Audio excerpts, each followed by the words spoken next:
አንተ አእምሮን ለማደስ ታሪክን ለማስተካከል ስትነሳ ሰው ሁሉ እንዲያጨበጭብልህ ብራቮ ምናምን እንዲል ስፖንሰር እንዲሆን እንዳታስብ ያንተን የህይወት ቀውስ ሂሳብ ሰርቶ እቁብ ገብቶ ግሮሰሪ የከፈተ መጠጥ ቤት የሰራ ስንት አለ መሰለህ።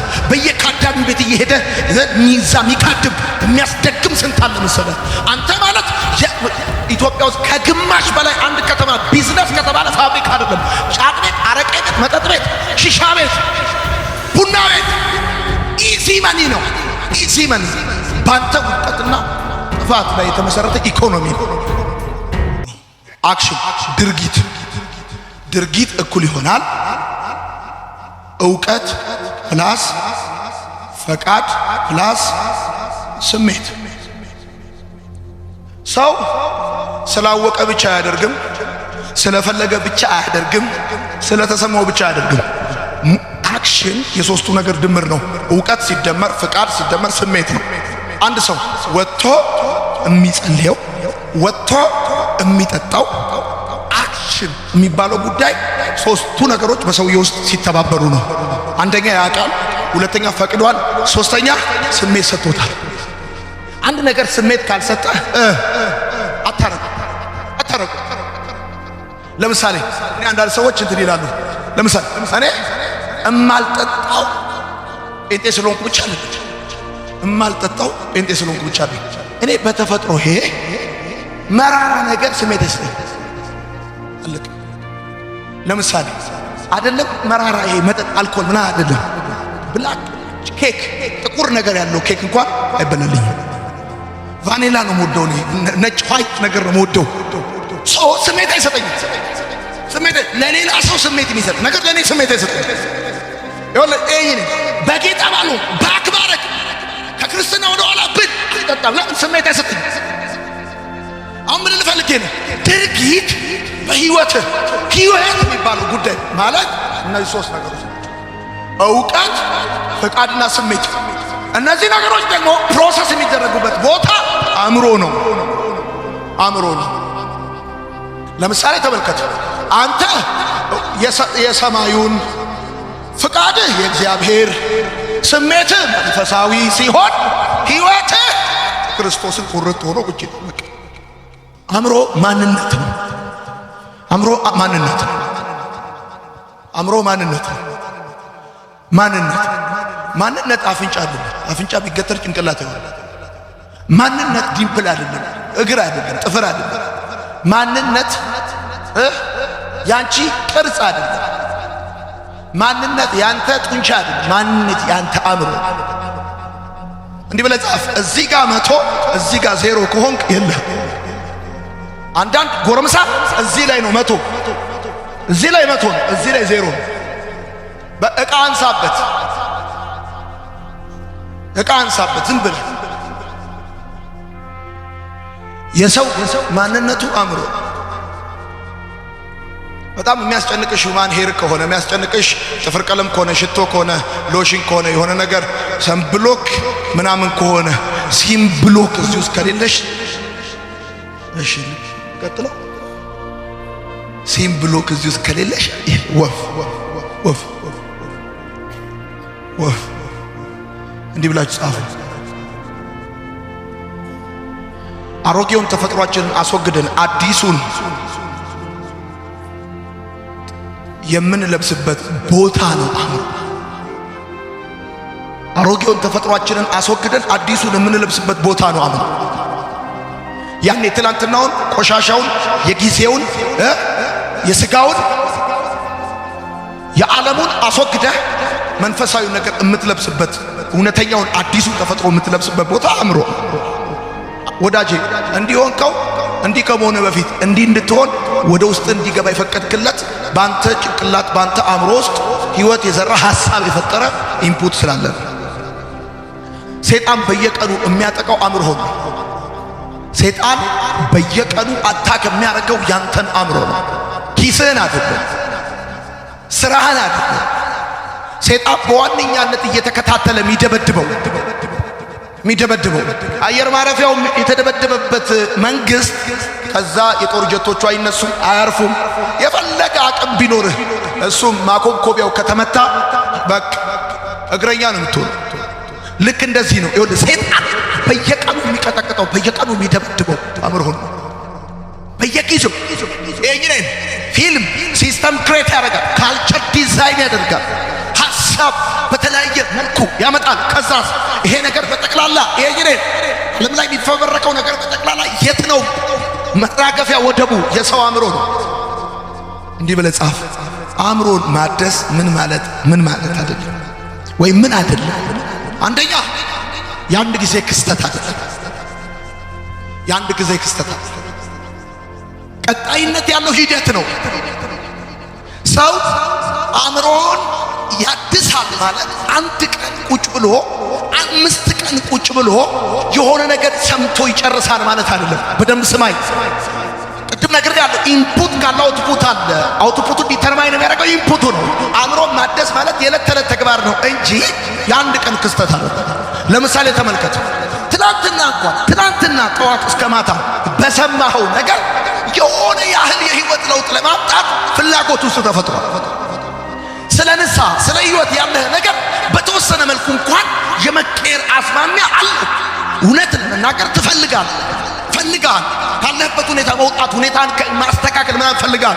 ሰው አስበው። አሁን እንግዲህ ዛሬ እየጨመርክ ነው፣ ነገ ከነገ ወዲያ፣ ከዛስ ዓርብ ዕለት የሚቋረጥ ጉዳይ ነው። ቅዳሜ ወደ ቤት ስትሄድ፣ እሁድ፣ ሰኞ፣ ማክሰኞ 365 ቀን በወር 30 ቀን በቀን 24 ሰዓት በምትችለው መጠን ቀጣይነት ያለው ሂደት ነው እንጂ በቃ 5 ቀን ተምረህ ምናምን የምታቆመው ጉዳይ አይደለም። የኔ መኪና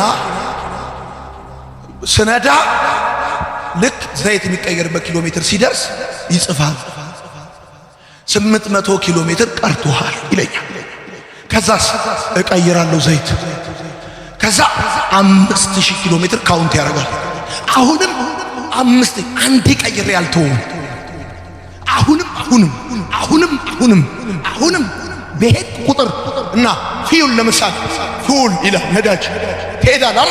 ስትሄድ ይቀንሳል እና you have to charge እንደገና መሙላት አለበት። you have to fill እንደገና አሁንም እንደገና አእምሮን የማደስ ጉዳይ የአንድ ጊዜ ክስተት አይደለም፣ ቀጣይነት ያለው ሂደት ነው። ብዙዎቻችን ሽንፈት ለዚህ ነው። ጸሎታችን አንድ ሰሞን ነው፣ ንባባችን አንድ ሰሞን ነው፣ ህይወታችንን ለመቀየር የምናስበው አንድ ሰሞን ነው። አዲስ ዓመት ሲመጣ ህይወት የሚቀየር ይመስላል። በቃ በአዲሱ ዓመት አዲስ እቅድ፣ እንደዚህ አድርጌ በዚህ ገብቼ ምናምን መስከረም ያልቅ ጥቅም መሃል ላይ እንደገና ይቋረጣል። በቀጣይነት ማሸነፍ ከፈለክ ያለህ አማራጭ ኮንሲስተንሲውን በጠበቀ መልኩ አእምሮክ ላይ መስራት ነው። አእምሮን የማደስ ጉዳይ ነው። አእምሮ ማደስ የአንድ ጊዜ ክስተት አይደለም። ደግሞ ሂደቱ ከውስጥ ወደ ውጭ እንጂ ከውጭ ወደ ውስጥ አይደለም ብላችሁ ጻፉ። ሂደቱ ይሄ አእምሮን የማደስ ሂደት ከውስጥ ወደ ውጭ ነው እንጂ ከውጭ ወደ ውስጥ አይደለም። አሁን አእምሮን ለማደስ ብራዘር የሰው ትክክለኛ ማንነቱ አእምሮን ነው። አእምሮን ለማደስ እንዲሟላልኝ፣ እንዲደረግልኝ፣ እንዲፈለጥልኝ፣ እንዲቆረጥልኝ፣ እንዲቢሆን ምናምን እንደዛ አይደለም። እዚሁን ስራ ባገኝ፣ እናቴ ብትረዳኝ፣ አጎቴ የሆነ ነገር ቢያደርግልኝ፣ ከውጭ ገንዘብ ቢላክልኝ ምናምን እንደዛ አይደለም። አእምሮ ማደስ ከውስጥ ወደ ውጭ እንጂ ከውጭ ወደ ውስጥ የሆነ ሂደት አይደለም። ሁለተኛ አእምሮ ማደስ የእግዚአብሔር ኃላፊነት አይደለም። አእምሮ ማደስ የእግዚአብሔር ኃላፊነት አይደለም። በአእምሮአችሁ መታደስ ተለወጡ እንጂ ይህንን ዓለም አትምሰሉ ይላል። ተለወጡ እናንተ ለውጥላችኋለሁ አላለም። እግዚአብሔር አእምሮአችሁን አይለውጥላችሁም፣ አእምሮአችሁን አያድስላችሁም። በአእምሮአችሁ መታደስ ተለወጡ እንጂ ይህን ዓለም አትምሰሉ። ከጊዜያዊ ወደ ዘላለማዊ፣ ከስጋዊ ወደ መንፈሳዊ፣ ከዓለማዊ ወደ ሰማያዊው ወደዛ አቆጣጠር አስተሳሰብ መምጣት ያለባችሁ እናንተ እንጂ እግዚአብሔር በሆነ መለኮታዊ ተአምር ወይም በምትሃት አእምሮአችሁን አያድሰው። ለምሳሌ የኔ መኪና የቶዮታ ካምፓኒ መኪናውን ሰርቶ በትክክል አስፈላጊ ነገር ሲኖር እንዲናገር አርጎት ሸጦልኛል። አብሮ ማኑዋል ሰጥቶኛል። አሁን እየጠበቁ ዘይት መቀየር፣ እግር ሰርቪስ ማድረግ፣ አንዳንድ ነገሮችን ማስተካከል መርጦ የኔ መኪና ናፍጣ ነው ሄዶ ቤንዚን አለመቅዳት የኔ ድርሻ ነው እንጂ የቶዮታ ካምፓኒ እየተመላለሰ እየደወለ ምን አረክ አሁን እንደዚህ አርግ የቶዮታ ኃላፊነት አለ።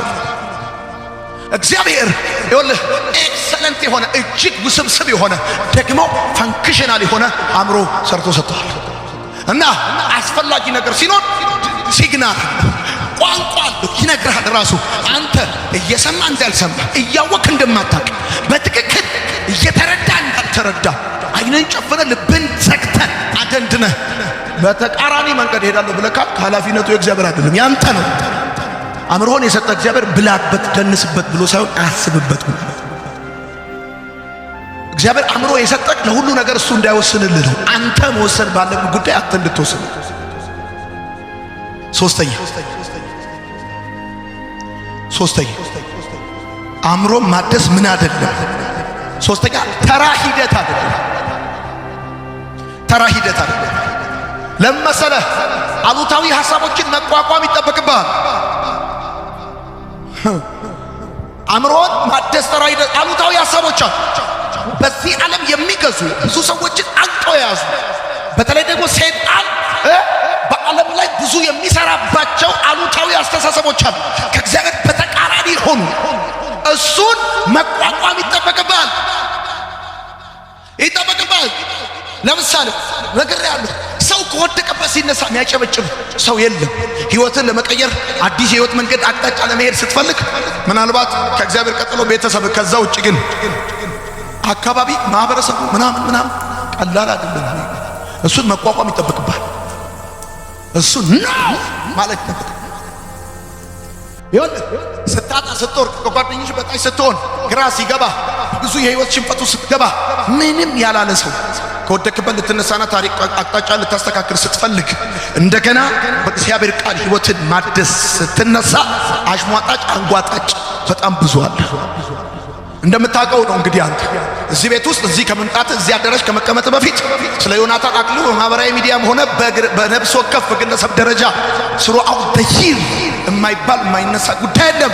እዚህ ጋር የቆምኩት አሉታዊ ነገሮችን ተቋቁሜ ነው እንጂ የሚባለውን ብሰማ ከዚህ በሙያ ላይ በመስራት ውጫ ላይ አገር ለቅቄ ነበር መውጣው። ግን እነሱን ሪዚስት አድርጎ መቆም ይጠይቃል።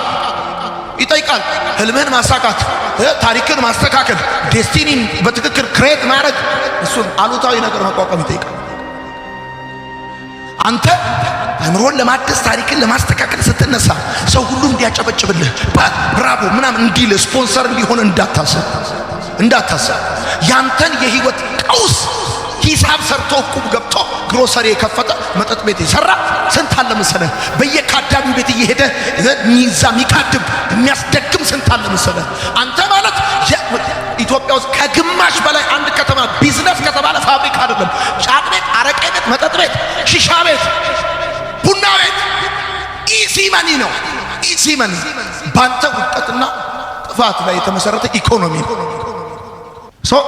ይሄ ለዘመናት ሀብት በሰው ጥፋት የሰበሰበ ኢኮኖሚ እሱ ሲዳከም ሰይጣን ራሱ እንዴት ቁጭ ብሎ ያልመሰለ ተራ ሂደት አይደለም። እንደው እሁድ ጀምረ ዓርብ የምታቆመው ጉዳይ አይደለም። አእምሮ ማደስ። አራተኛ ጽድቅ ማሰብ እንጂ ቅን ማሰብ አይደለም። ጤነኛ አእምሮ ማድረግ ያለበትን በተገቢው ጊዜና ሁኔታ አግባብ ባለው መልኩ የሚያደርግ አእምሮ ጻፉ። ጤነኛ አእምሮ ማድረግ ያለበትን ነገር በተገቢው ጊዜና ቦታ ሁኔታ አግባብ ባለው መልኩ የሚያደርግ ጤነኛ። እንደምን ዋልክ ስትሉት ደህና አደርክ ካለ በሽተኛ አእምሮ ነው። ደህና አደርክ ስትሉት ደህና አደርክ የሚል አእምሮ ጤነኛ አእምሮ ነው። ጤነኛ አእምሮ ነው። አየህ፣ ና ስትለው የሚሄድ አእምሮ በሽተኛ ነው። ና ስትለው የሚመጣ አእምሮ ጤነኛ። ለምሳሌ እንጠጣ ስትለው የሚጠጣ አእምሮ ጤነኛ። እንቃም ስትለው የሚቅም ጤነኛ። እንደንስ ስትለው የሚደንስ ጤነኛ። ብቻ በአግባብ ኮሚኒኬት ያለ ጤነኛ ነው። ከዛ ሲመሽ 12 ሰዓት አልኩ እንዴ 12 ሰዓት ቀን ነው። ሲመሽ ከሌሊቱ 8 ሰዓት ወደ ቤት የሚገባ አእምሮ ጤነኛ ቤቱ አይጠፋበትም። እንደዚህ እያለ ያውቃል፣ አቅጣጫውን ያውቃል። እንትን ራይል ጠርቶ ኮንትራት ይዞ ይከፍላል። ኪሎ ሜትሩንም ያነባል፣ በትክክል ይከፍላል። ሂሳብ ትከፍላለህ። ሰፈር አይጠፋብህም። እንዴትም ብትሆን ታውቀዋለህ። ይሄ ማለት አንተ ጤነኛ አእምሮ አለክ። ምንም ሰው ነህና ምንም ሰው ነህና ድንግዝግዝ ቢልብህ ስተህ ግን አስት በቃ ራስን በደንብ ታውቃለህ። ስም ማን ነው ስትባል እስከ አያትህ ትጠራለህ። ጤነኛ አእምሮ እሱ ነው።